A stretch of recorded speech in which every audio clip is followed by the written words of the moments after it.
नमस्कार, हमारे इस खास स्पेशल में आपका स्वागत है। मैं हूँ राजीव मिश्रा।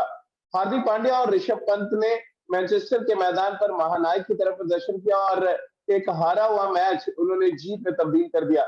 बड़े मैच विनर साबित हुए और साथ ही इन दिनों भारतीय क्रिकेट में इस बात को लेकर चर्चा बहुत गर्म हो चुकी है कि विराट और रोहित से बड़े ब्रांड के तौर पर क्या ऋषभ पंत और हार्दिक पांड्या इंग्लैंड दौरे के बाद अपने आप को पेश करने में कामयाब रहे, अपनी पहचान बनाने में कामयाब रहे, क्योंकि बड़े इंटरेस्टिंग आंकड़े हैं जो मैं आपके सामने रखूंगा।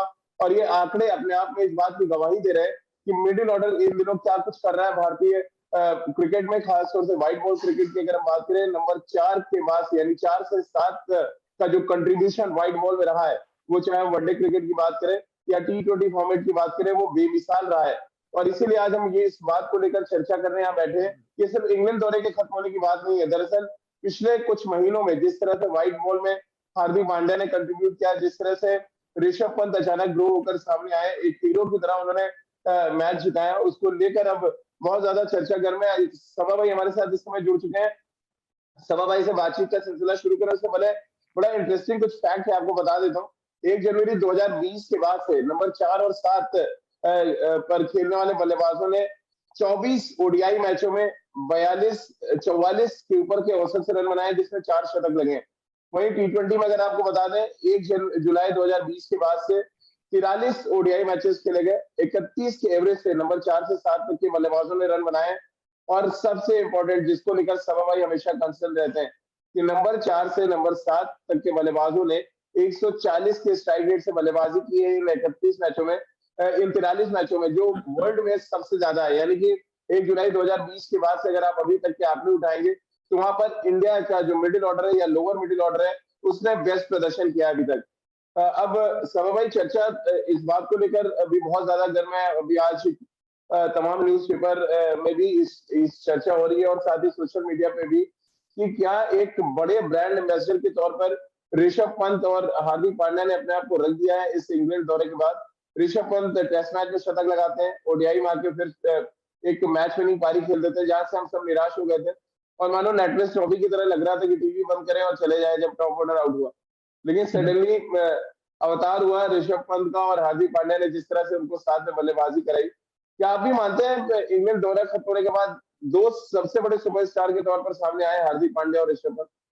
तो ये अच्छी बात है राजीव, अगर हमारे पास चंद और सुपरस्टार्स हमारे टीम में आ जाएं। और बस ऋषभ पंत के इस प्रकार की पारी का इंतजार था और इसी के बारे में हम लोगों ने पिछले प्रोग्राम में भी बात की थी। इसी वजह से ऋषभ पंत को और मौका दिया जा रहा है व्हाइट बॉल क्रिकेट में, कि जो कारनामा उन्होंने रेड बॉल क्रिकेट में किया है, इसी वजह से उम्मीद की जाती थी कि वो व्हाइट बॉल क्रिकेट में भी जरूर करेंगे। थोड़ा बस समय की जरूरत थी और ये सही जगह उन्होंने चुना इस प्रकार की पारी खेलने के लिए। जब तक कि चैलेंजेस सामने नहीं आएंगे ऋषभ पंत के पास, तब तक इस तरह की पारी देखना बड़ा कठिन हो जाता है उनसे। चैलेंज थे, टीम उनकी संघर्ष कर रही थी, उनको इस तरह के चैलेंजेस में बल्लेबाजी करना, रन बनाना मजा आता है।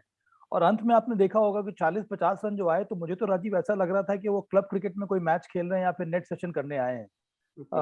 अद्भुत प्रतिभा है इस खिलाड़ी में।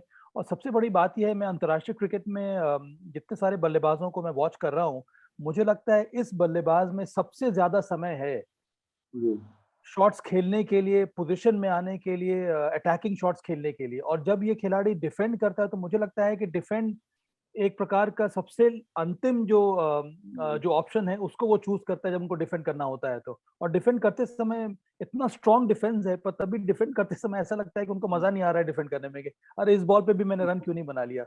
इस तरह का की प्रतिभा कहाँ है इस समय, कहीं कहाँ नजर आती है। तो हम तो मुझे लगता है कि ब्लेस्ड है कि हमें इस प्रकार के खिलाड़ी को देखने का मौका मिल रहा है। और भारत ब्लेस्ड है कि हमें सुपरस्टार पर सुपरस्टार नजर आ रहे हैं, चाहे वो हार्दिक पांड्या हो गए या फिर ऋषभ पंत ही क्यों ना हो गए। इसके पहले विराट कोहली, रोहित शर्मा, सचिन तेंदुलकर, सुनील गावस्कर, कितने सारे महान प्लेयर्स निकल के आए हैं, कपिल देव। और अब ये नया दौर शुरू हो रहा है जहां पर हमें दो और सितारे नजर आ रहे हैं। तो वही, और ये इन दोनों खिलाड़ियों की खासियत ये है कि आप अपनी चेयर के एज पे बैठे रहते हैं। अब कल मैं मैच देख रहा था, सडनली मैं जब डेविड विली को उन्होंने स्वीप करके छक्का मारा तो मैं ऑटोमेटिक खड़ा हो गया, क्योंकि आप सोच भी नहीं सकते एक फास्ट बॉलर को आप घुटने टेक के और मिड विकेट पे छक्का मार दे, और वो भी एक ऐसे बॉलर को जो आपको परेशान कर रहा था पूरी इस सीरीज में, T20 और ओडीआई में। कैसे आप देखते हैं ये अचानक जो फर्स्ट गियर से फोर्थ गियर पे ऋषभ पंत जाते हैं, आपने देखा होगा मैच खत्म करने के लिए आखिरी ओवर में 5 चौके लगा दिए एक ओवर में। तो ये ये ट्रांसफॉर्मेशन को आप कैसे देखते हैं? ये मतलब उनके अंदर इनबिल्ट है, ऊपर वाले ने दिया हुआ है कि आप जाइए और अपने तरीके से एक्सप्रेस कीजिए मैदान पे। हाँ राजीव, मुझे तो लगता है कि इस तरह का टैलेंट बहुत कम हमें देखने को मिलेगा, इस तरह की प्रतिभा हमें बहुत कम देखने को मिलेगी। और इस खिलाड़ी में वो जज्बा है, इस खिलाड़ी में वो एबिलिटी है कि जब चाहे जिधर चाहे वो रन बना सकता है, शॉट मार सकता है। और यही दिखाया है पंत ने अंतर्राष्ट्रीय क्रिकेट में। और मेरे विचार में अंतर्राष्ट्रीय स्तर पर ये सबसे बड़ा सितारा है इस समय। जी। अगर हम हर एक फॉर्मेट की बात करें तो, और जिस तरह से इन्होंने कल शतक लगाया है, ये इसी टर्न अराउंड की हम लोगों को उम्मीद थी वाइट बॉल क्रिकेट में। और यहाँ से ये जो एक कंप्लीट क्रिकेटर होने की शुरुआत है वो शुरू हो गई है अब।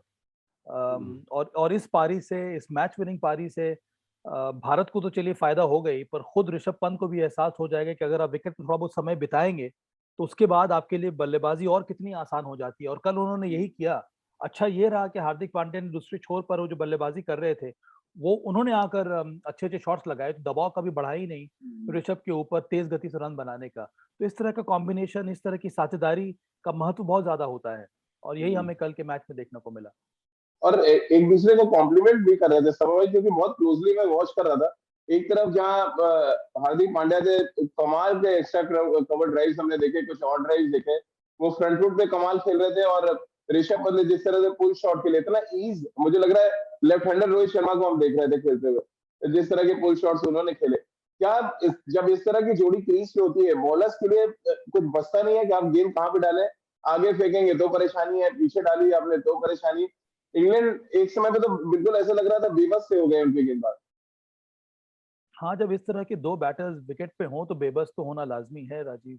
और जिस तरह का विकेट था, ओल्ड ट्रैफर्ड का विकेट बहुत ही सपाट था यहाँ पर, बल्लेबाजी के लिए उचित था, और उसी का भरपूर लाभ उठाया इन दोनों बल्लेबाजों ने। जब आप ऊपर बॉल डाल रहे हैं तो अगर आपके पास ऐसा बैटर है जो सीधे ड्राइव लगा सकता है, जो कवर ड्राइव लगा सकता है, फिर आपके पास विकल्प क्या है? फिर आप ट्राई करेंगे शॉर्ट डिलीवरी डालना। और कल आपको एक और बात का ध्यान देना होगा राजीव, कि कल जो मैच हो रहा था ओल्ड ट्रैफर्ड में, साइड की जो डायमेंशंस है ग्राउंड के, वो काफी बड़े हैं। और यही हाँ। गलती इंग्लैंड ने की। हार्दिक पांड्या और ऋषभ पंत ने जो पुल शॉट लगाए वो सब ग्राउंड पे लगाए, नीचे मारने की कोशिश की, क्योंकि दो खिलाड़ी वहां मौजूद है। इंग्लैंड ने हार्दिक पांड्या के विरुद्ध जितने भी पुल शॉट लगाए, उनका प्रयास था कि वो सीधा फेंस में मारे या फिर सीधा स्टैंड में मारे। और इतने बड़े ग्राउंड को क्लियर करना उतना आसान नहीं है। तो ये चतुराई के साथ बल्लेबाजी थी, ये स्मार्ट बैटिंग थी, जिसकी वजह से भारत ये मैच जीत पाया है। कि उन्होंने भी ट्राई किया शॉर्ट बॉल डालने के लिए, चाहे वो रीस टॉपली हो या फिर डेविड विले हो या फिर जेमी ओवरटन हो या फिर ब्रेडन कार्स हो, पर इन दोनों बल्लेबाजों ने अपना आपा खोया नहीं। ध्यान पूर्वक बल्लेबाजी की, जो शॉट डिलीवरी थी उसको पुल किया, नीचे पुल किया। और इसी वजह से ये शानदार जीत दर्ज की भारत ने। सुमा भाई, क्योंकि आपने डायमेंशन का जिक्र किया, बड़े लंबे अरसे के बाद मैदान को समझकर भारतीय गेंदबाज गेंदबाजी करते नजर आए, और खासतौर से हार्दिक पांड्या ने जिस तरह से शॉर्ट पिच गेंदबाजी को इस्तेमाल किया, और जिस तरह बेन स्टोक्स को उन्होंने स्लोवर बाउंसर डाला था जिससे वो अपना शॉट पूरा नहीं कर पाए। फिर लगातार बटलर हो या जिस तरह से लिविंगस्टोन को आउट किया उन्होंने शॉर्ट पिच गेंदबाजी पे। कैसे आप देखते हैं? और दो तीन बॉलें थे बैट्समैन के हेलमेट पे लगी, बटलर के बॉल लगी सर पे, फिर लिविंगस्टोन के सर पे बॉल लगी, और 140 प्लस वो गेंदबाजी कर रहे हैं। मुझे तो बैटिंग से ज्यादा ये अच्छा लग रहा था देखना कि वो अपने पूरी फिटनेस के साथ गेंदबाजी कर रहे हैं। और मैं थोड़ा सरप्राइज था कि रोहित शर्मा ने उनको 5वें विकेट के लिए जाने क्यों नहीं दिया। हाँ। हार्दिक पांड्या ने एक बात तो कही है कि रोहित शर्मा उनको बहुत अच्छी तरह से जानते हैं, उनको ठीक प्रकार से ट्रीट कर रहे हैं। देखिए, हमें इस बारे में भी ध्यान रखना पड़ेगा कि अभी वो इंजरी से वापस आ रहे हैं, तो उनका वर्कलोड मैनेजमेंट पर ध्यान देना बहुत आवश्यक है। इस समय मुझे लगता है कि भारत का एम यही होना चाहिए कि हार्दिक पांड्या अच्छे फॉर्म में और फिटनेस में रहे विश्व कप T20 के लिए। तो ये तो खैर एक अलग बात हो गई उनके फिटनेस के बारे में। पर जो निखार, जो इम्प्रूवमेंट उनके गेंदबाजी में नजर आ रहा है, जो उनके बल्लेबाजी में नजर आ रहा है, ये बहुत अच्छे संकेत है भारतीय टीम के लिए, और इसी की तलाश थी भारत को। ये देखिए, उनके आने से ही तस्वीर कितनी ज्यादा बदल गई है भारतीय टीम के लिए व्हाइट बॉल क्रिकेट में। वो संतुलन नजर आता है, आपके पास एक fifth bowler, six bowler option है, हर एक कंडीशन में जो बॉलिंग कर सकता है, हर एक कंडीशन में बल्लेबाजी कर सकता है। और बल्लेबाजी में कितनी ज्यादा परिपक्वता आ गई है राजीव। या फिर गेंदबाजी में ही कल अगर हम देख ले, जिस तरह से उन्होंने गेंदबाजी की, टॉप क्वालिटी बैटर्स के सामने उन्होंने बहुत जल्दी लेंथ को अपना छोटा किया, शॉर्ट गेंद डाली या फिर हार्ड लेंथ बॉल डाली और मौका दिया नहीं। उसके साथ-साथ लाइन कितनी अच्छी थी। शॉर्ट बॉल अगर आप डाल रहे हैं, अगर जगह मिल जाएगी दो बल्लेबाजों को ऑफ स्टंप के बाहर या फिर लेग स्टंप के बाहर, तो फिर आप पर आपके सामने रन्स वो बनाएँगे, पर वो करने दिया नहीं हार्दिक पांड्या ने। सीधा गति के साथ शॉर्ट पिच डिलीवरीज़ डाली, वो भी शरीर पर, तो ज़्यादा मौका दिया नहीं वहाँ पर बल्लेबाजों को रन बनाने के लिए। तो बेहतरीन गेंदबाज़ी रही, बेहतरीन बल्लेबाज़ी हो रही है हार्दिक पांड्या की और इस प्रकार का ऑल-राउंड प्रदर्शन अगर हमेशा करते रहेंगे हार्दिक पांड्या, तो फिर मुझे लगता है कि बहुत स्ट्रॉन्ग कंटेंडर बनकर उभर रहा है भारत इस समय। समय भाई, क्योंकि हार्दिक पांड्या के रोल का हम जिक्र कर रहे हैं, वापस मैं उसी आंकड़े पे एक रिएक्शन आपसे लेना चाहता हूँ। एक जुलाई 2020 के बाद से टॉप ऑर्डर का कंट्रीब्यूशन नील के बराबर है इंडियन क्रिकेट में, यानी 2 ढाई साल से हम स्ट्रगल कर रहे हैं कंसिस्टेंट परफॉर्मेंस के लिए। हम इक्का दुक्का परफॉर्मेंस की बात नहीं कर रहे हैं। यानी कि जो 24 ओडीआई खेले उसमें 44.91 का औसत है 4 से 7 तक के बल्लेबाजों का। यानी इसमें विराट, शिखर और रोहित नहीं आते, नंबर एक चीज। फिर हम टी20 में आते हैं, जहाँ पे हमने 43 मैच खेले, हमने 31 के एवरेज से रन बनाए और यहाँ पर हमारा स्ट्राइक रेट रहा 140 का। यहाँ भी रोहित, विराट और शिखर जैसे बड़े बल्लेबाज नहीं आते। कैसे आप देखते हैं हमारे जो ये जो युवा मिडिल ऑर्डर में इंक्लूजन हुए हैं, वो चाहे सूर्य कुमार यादव हो या हार्दिक पांड्या की हम बात कर ले, अब Rishabh Pant white ball cricket में अपनी धमक दिखा रहे हैं। कैसे आप देख रहे हैं ये मिडिल ऑर्डर में जो इतना कंसिस्टेंट परफॉर्मेंस, और ये आंकड़े वाकई बड़े अच्छे हैं इंडियन क्रिकेट के लिहाज से, हम कह सकते हैं कि सुपरस्टार्स परफॉर्म नहीं कर रहे हैं, बट हमारे जो अपकमिंग सुपरस्टार्स हैं वो लगातार दावा पेश कर रहे हैं कि वो एक बड़े ब्रांड बनना चाहते हैं। देखिए, मध्य क्रम हमारा सक्सेसफुल हो रहा है, ये तो बहुत अच्छी बात है। पर ये ज़रूरी है कि हमारा टॉप ऑर्डर भी क्लिक करे राजीव। चलिए, ये तो बायलैटरल श्रृंखला है, ये अलग बात है। पर जिस तरह से हम्म। हमने इस प्रकार की श्रृंखला खेली है, वैसे ही हमें विश्व कप में खेलना होगा और विश्व कप में अपनी पहचान बनाने के लिए और टूर्नामेंट जीतने के लिए बहुत आवश्यक है कि टॉप ऑर्डर भी क्लिक करे। क्योंकि वहाँ पर दबाव कुछ अलग किस्म का होता है। अब पिछले मैच में क्या हुआ? ये मैच तो खैर चलिए हम लोग जीत गए। पिछले मैच में भी स्थिति यही हो गई थी। पिछले मैच में मध्य क्रम चला नहीं, तो हम 100 रन से हार गए। अगर इस मैच में भी वही होता तब भी हम हार जाते आसानी से। तो बहुत ज़रूरी है कि टॉप ऑर्डर रन बनाए और ये काफ़ी सालों से होता आ रहा है राजीव। और ये जी। बहुत बड़ा चिंता का विषय है भारतीय टीम के लिए। देखिए, कई सारे कंसर्न्स हैं जिसको एड्रेस करने का प्रयास कर रहा है भारत।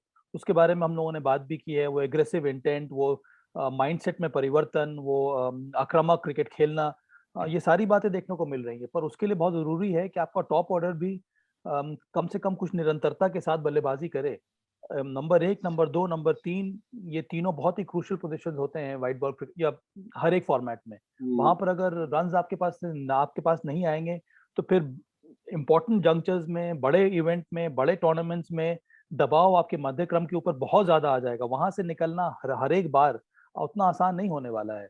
क्योंकि अब जो तैयारी करेंगे विपक्षी के बॉलर्स या फिर टीम, वो भी उनका भी प्रयास यही रहेगा कि ये भारत का जो मिडल ऑर्डर है, हार्दिक पांड्या, ऋषभ पंत और रवींद्र जडेजा, ये बहुत ज़्यादा स्ट्रॉन्ग हो रहा है। इसको किस तरह से तोड़ा जाए, तो उसके बारे में भी अब तैयारियाँ शुरू हो गई होंगी। तो बहुत ज़रूरी है कि हमारा टॉप ऑर्डर भी क्लिक करे। समय भाई, पंत को लेके एक बड़ा इंटरेस्टिंग रिसर्च है मेरे पास। 1 जुलाई 2021 के बाद से 36 इंटरनेशनल मैचेस खेले और 3 शतक के साथ 1287 रन बना चुके हैं, जो विराट, रोहित, शिखर धवन जैसे तमाम बड़े जो बल्लेबाज हैं उनसे ज्यादा है। कैसे आप देख रहे हैं, क्या वो वाकई इंडियन क्रिकेट के सबसे बड़े ब्रांड में से बनने जा रहे हैं धीरे धीरे? जैसा आपने कहा कि इस इनिंग में उनको एक तरह से स्टैब्लिश कर दिया है कि वो ऑल फॉर्मेट प्लेयर है या ऑल फॉर्मेट मैच विनर है। मुझे तो इस खिलाड़ी से बहुत सारे एक्सपेक्टेशंस हैं राजीव। ज़माने के बाद या तो मुझे लगता है कि पहली बार एक ऐसा खिलाड़ी सामने आया है जो मल्टी डायमेंशनल है। एक तो विकेट कीपर है, उसके बाद इस तरह से कोई अगर बल्लेबाज़ी करता है और जब भी वो खेलता है तो एक मैच विनिंग पारी खेलता है। ये इतना इतना इतना आसान होता नहीं है। और जिस तरह से कल इन्होंने पारी खेली है एक दिवसीय क्रिकेट में, मुझे लग रहा है कि आने वाले समय में ये तो शुरुआत है राजीव, और कई सारी इस प्रकार की पारियां हमें देखने को मिलेगी। टेस्ट मैचेस में जब ऋषभ ने शुरुआत की थी, जब तब जब जब उन्होंने इस प्रकार के रन बनाना शुरू किया था, फिर पहली पारी खेली थी, तभी से ये माना जा रहा था कि टेस्ट मैचेस में आने वाले समय में भी यही कुछ ऐसे ही देखने को मिलेगा, जिसको सही साबित किया है ऋषभ पंत ने। अब व्हाइट बॉल क्रिकेट में भी यहाँ से एक एक अलग रास्ता मुझे लगता है देखने को मिलेगा ऋषभ पंत की बल्लेबाजी में और उनके अप्रोच में और उनके मैच विनिंग परफॉर्मेंसेस में। समा भाई आखिरी 2-3 सवाल मैं आपसे लूँगा। हार्दिक पांड्या ने भी बड़ा इंटरेस्टिंग एक रिकॉर्ड बनाया। तीनों फॉर्मेट में एकमात्र ऐसा ऑलराउंडर है जिन्होंने एक मैच में 50 रन भी बनाए और 4 विकेट भी लिए। ये इस रिकॉर्ड को आप कैसे देखते हैं? वर्ल्ड क्रिकेट में एकमात्र ऐसे ऑलराउंडर। ये भी एक बहुत ही अद्भुत रिकॉर्ड है। तो ये दोनों खिलाड़ी ने खिलाड़ियों की वजह से हमारी टीम बहुत ज़्यादा मजबूत नज़र आ रही है। जी, हार्दिक पांड्या की गेंदबाजी हो, 4 विकेट का उन्होंने लिया, 50 रन बनाए। ये मुझे लगता है युवराज के बाद पहले खिलाड़ी हाँ, बने हैं जिन्होंने अंतर्राष्ट्रीय क्रिकेट एग्ज़ैक्टली। में भारत की तरफ से 4 विकेट और 50 रन बनाए होंगे।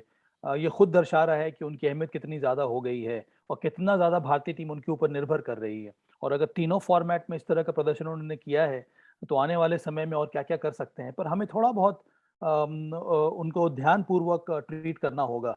मैं तो ये चाहता हूँ राजीव, ये हो सकता है कि बहुत बड़ी बात मैं कह रहा हूँ कि जिस तरह की बल्लेबाज़ी वो कर रहे हैं, तकनीकी रूप से भी अगर हम उनको वॉच करेंगे क्लोज़ली तो ये देखने को मिलेगा उन्होंने बहुत ज़्यादा मेहनत की है अपने बल्लेबाज़ी के ऊपर। तो क्या हम हार्दिक पांड्या के बारे में सोच सकते हैं टेस्ट क्रिकेट में सिर्फ़ एक बैटर के रूप में?